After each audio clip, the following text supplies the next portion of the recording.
আমার যোগ্যতা নেই, আমি একটা প্লেন ডিগ্রি করেছি, আমি একটা চাকরি করে কত মাইনে পেতাম, কিন্তু আমি এখন বিধায়ক হয়ে প্রত্যেক মাসে 1 থেকে 1.5 লক্ষ টাকা বেশি মাইনে পাই, 5 লক্ষ টাকা বছরে পাই, প্লেনে করে যাতায়াতের জন্য টাকা পাই। আমি শুধু তৃণমূল কংগ্রেস করি বলে আর মমতা ও অভিষেক ব্যানার্জির আশীর্বাদ আছে বলে আমি বিধায়ক হয়েছি। নিজের যোগ্যতা নিয়েই প্রশ্ন তুলে দিলেন তৃণমূল বিধায়ক। রবিবার চুঁচুড়া মগরা ব্লক তৃণমূল কংগ্রেস কমিটির উদ্যোগে আদিসপ্তগ্রামে একটি বৈঠকে গিয়েছিলেন তিনি। সেখানে ভোটার তালিকা সংক্রান্ত মিটিংয়ে যোগ দিয়েছিলেন। সেখানে বক্তব্য রাখতে গিয়ে তিনি বলেন, আমার যোগ্যতা নেই, আমি একটা প্লেন ডিগ্রি করেছি, আমি একটা চাকরি করে কত মাইনে পেতাম, সেখানে 40 থেকে 50 হাজার টাকা বেতন পেতাম, কিন্তু আমি এখন বিধায়ক হয়ে লক্ষ লক্ষ মানুষের ভালোবাসা পাই, আর 1 থেকে 1.5 লক্ষ টাকার বেশি মাইনে পাই, 5 লক্ষ টাকা বছরে পাই, প্লেনে করে যাতায়াতের জন্য। রাজধানী এক্সপ্রেসে ফ্রিতে 2 জন করে সঙ্গী নিয়ে ঘুরতে পারি, মেডিকেল বিল আনলিমিটেড পাই। আমার এই যোগ্যতা আছে। আমি শুধু তৃণমূল কংগ্রেস করি বলে আর মমতা ও অভিষেক ব্যানার্জির আশীর্বাদ আছে বলে আমি বিধায়ক হয়েছি। এরপর যদি তলায় তলায় বিজেপি করি তাহলে সেটা দলের সঙ্গে বিশ্বাসঘাতকতা করা হবে। কি বলেছেন তিনি, শোনাব আপনাদের। আমার যোগ্যতা নেই, আমি প্লেন একটা ডিগ্রি দিয়ে এলএলবি করেছি, আমি একটা চাকরি করে কত মাইনা পেতাম, 40,000, 50,000, 60,000, কিন্তু আমি এমএলএ হওয়ার পর আমি লক্ষ লক্ষ লোকের ভালোবাসা পাই, আর মাইনাও প্রায় 1 লাখের উপরে পাই, 1.5 লাখের উপরে মাইনা পাই, 5 লক্ষ টাকা বছরে প্লেনে ওড়ার জন্য পাই, আনলিমিটেড রাজধানীর মতো ট্রেনে আনলিমিটেড ট্যুর অ্যাটেন্ডার নিয়ে ঘোরার সুযোগ পাই, আর মেডিকেল বিল আনলিমিটেড পাই। আমার এই যোগ্যতা আছে, আমার এই যোগ্যতা আছে।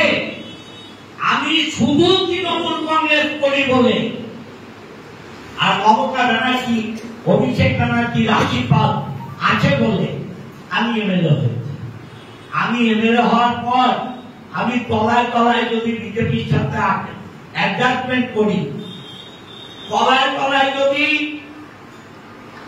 প্রাচীরের মিডিলে দাঁড়িয়ে যাই, দলের সঙ্গে সেটা বেইমান, দলের সাথে বিশ্বাসঘাতকতা করা, এই বিশ্বাসঘাতকতাই আমাদের বিভিন্ন জায়গায় ডোবাবার ব্যবস্থা করছে। তাদেরকে আপনারা চিহ্নিতকরণ করুন। সবাই মমতা ব্যানার্জিকে ভালোবাসে না, সবাই তৃণমূলকে ভালোবাসে না, সবাই আমরা আমাদের নিজেদেরকে ভালোবাসতে শিখছি। আমি মনে করি আমার কি হবে, তাপস মনে ভাবছে তাপসের কি হবে, মনোরঞ্জন বাবু ভাবছে আমার কি হবে, মনোজ ভাবছে আমার কি হবে, মানুষ ভাবছে আমার কি হবে। আমরা কেউ ভাবছি না তৃণমূলের কি হবে, তৃণমূলের কি হবে, তৃণমূলের। সেই সঙ্গে তিনি দলের বেঈমানদের প্রসঙ্গে তোপ দেগে বলেন, লড়াই করতে কখনো পিছু পা হয়নি, কারণ তখন কোনো বেঈমান আমার পাশে ছিল না, তখন আমরা বিরোধী পক্ষে ছিলাম, সবাই আমরা একভাবে লড়েছি, কোনো বেঈমান আমার ডান দিকে বাঁ দিকে ছিল না। আজকে আমার ডান দিকে বাঁ দিকে বেঈমানে ভর্তি, সেই বেঈমানদের দেখতে হচ্ছে, আর যারা দলের বিরুদ্ধে তাদেরকেও দেখতে হচ্ছে। তাই এই লড়াই অত্যন্ত সাংঘাতিক। তাই আগামী দিন মমতা ব্যানার্জিকে 4র্থবারের জন্য মুখ্যমন্ত্রী করতে হবে। দলের যারা সৈনিক, নতুন পুরনো নির্বিশেষে কাজ করতে হবে। কি বলেছেন তিনি, শোনাব আপনাদের। যখন আমরা বিরোধী পক্ষে ছিলাম সবাই আমরা একভাবে লড়েছি, কোন বেঈমান আমার ডান দিকে বাঁ দিকে ছিল না। আজকে আমার ডান দিকে বাঁ দিকে বেঈমানে ভর্তি, সেই বেঈমানদেরও দেখতে হচ্ছে, আর দলের যারা বিরুদ্ধে বিজেপি, সিপিএম, কংগ্রেস তাদেরকেও দেখতে হচ্ছে। অতএব এই লড়াই অত্যন্ত সাংঘাতিক লড়াই, এই লড়াই অত্যন্ত সংযত ভাবে লড়াই করতে হবে।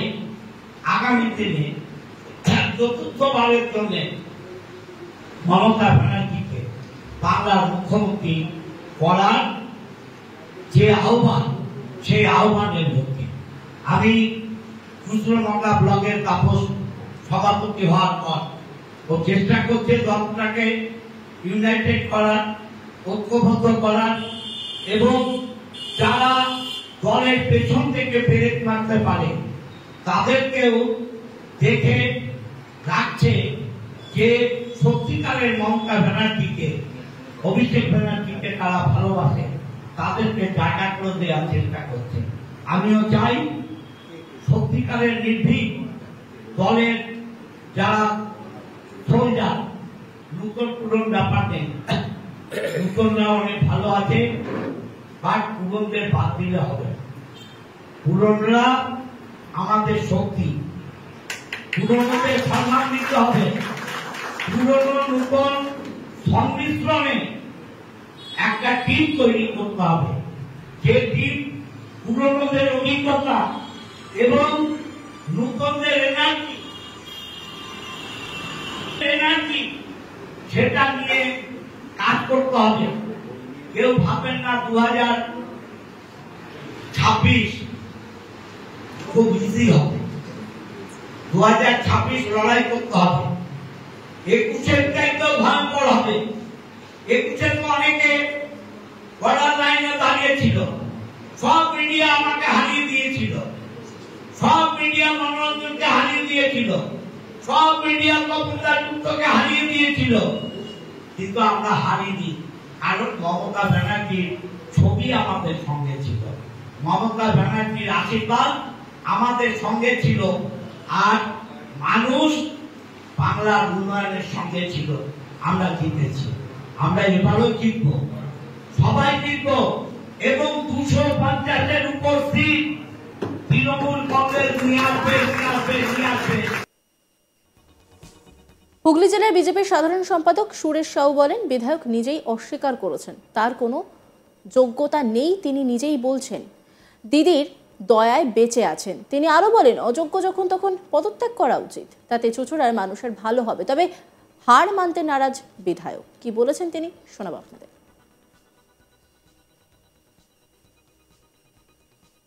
বিধায়ক মশাই যখন নিজেই স্বীকার করে নিচ্ছে তার কোনো যোগ্যতা নেই, দিদির দয়ায় খেয়ে পড়ে বেঁচে আছে, আমার মনে হয় সেই অযোগ্যতা নিয়ে নিজের বিধানসভা পদ থেকে পদত্যাগ করে ফেলুক।